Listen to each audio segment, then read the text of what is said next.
Spooky Tales Monday it is.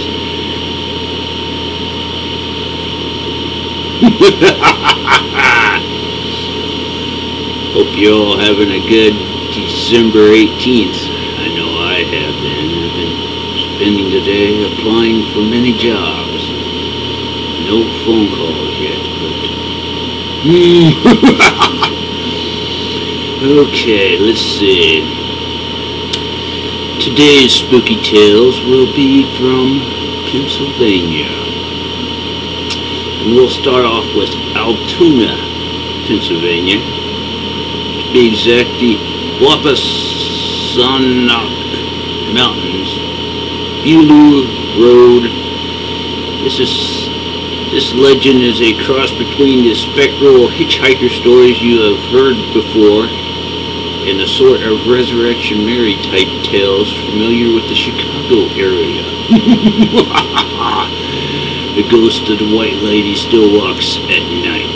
For historical background, there used to be a hotel at the top of the Wampanoag Mountain that was a fairly common gateway for people in Altoona. The hotel and the famous lookout burned in the early part of the 20th century and was never rebuilt. In fact, at one time it was serviced by a narrow gauge railroad, was known as the Alley Popper, although that has nothing to do with this tale, so forget it. The road heading up to the Waspy Lookout, as it is known thereabouts, is now Junata Gap Road in Altoona. This road is a treacherous one bearing a curve known as the Devil's Elbow, which has been the scene of many accidents. Apparently, in the early part of the century, a couple was married and was heading to the hotel to look out for their honeymoon. I know nothing of the father chasing them, They knew nothing of the father chasing them, which is related to the Ebensburg tale. I don't know about that tale. The legend goes that they were both from Altoona and were heading up to the hotel when the carriage went over the edge, rounding the Devil's Elbow. Both were apparently killed, but the body of the husband was never recovered. Since then, travelers on the road have encountered the spectral a woman in white, sometimes seen to be carrying a candle,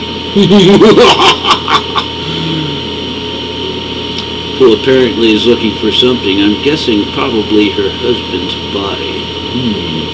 Variations of the tale have been waylaying young men and looking them over to see if they are her husband, or hitching rides with young men headed for the top of the mountain and then disappearing near the Devil's Elbow. Apparently the spirit has also been seen on the road leading up the mountain where the lookout can be accessed from the other direction, Buckhorn Mountain.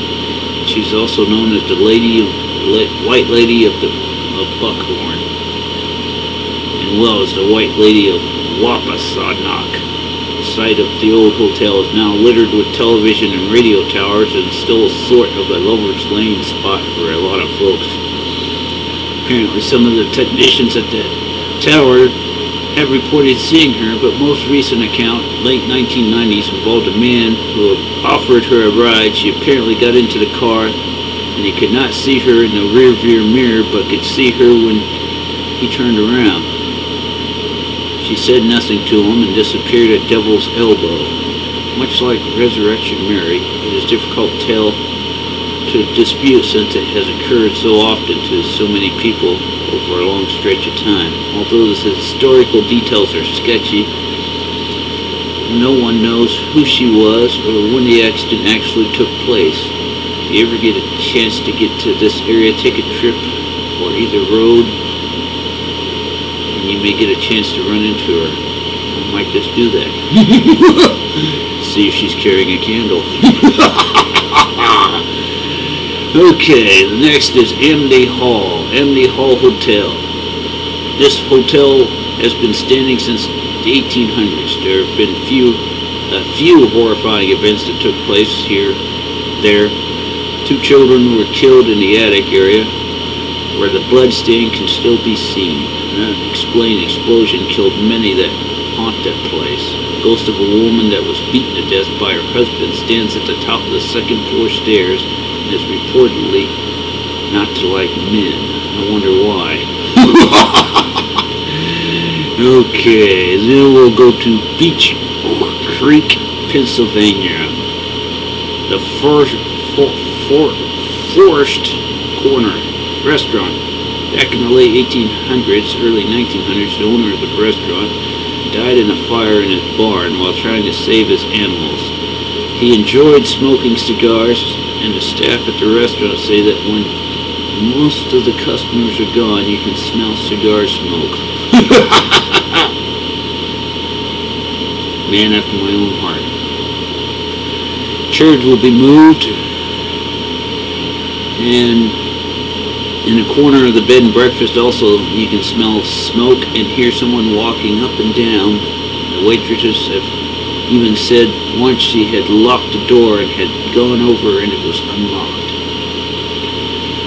Okay, Bristol, St. James Episcopal Cemetery. There are many ghosts that haunt this place, including a ghost of a witch.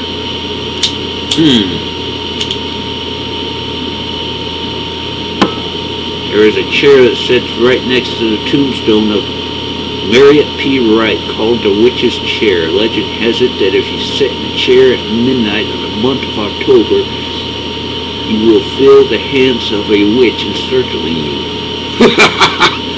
Pretty spooky. Okay, Darktown, Pennsylvania. The Alamo, reports of trolls, hellhounds, human forms, accompanied with unexplained noises and sights. Okay. And we'll go to the Erie, Pennsylvania, Erie Cemetery.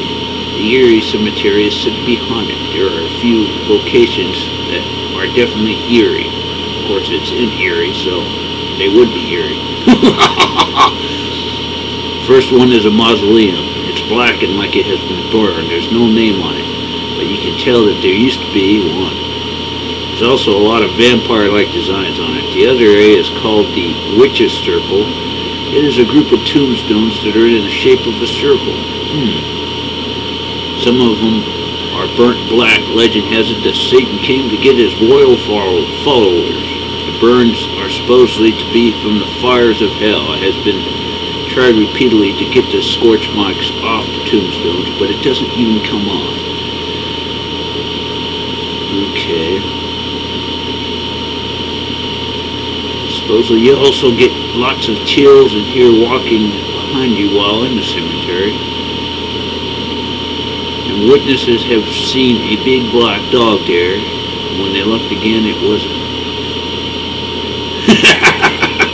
Spooky Tales for Spooky Tales Monday. I hope you all had a good day. Good night.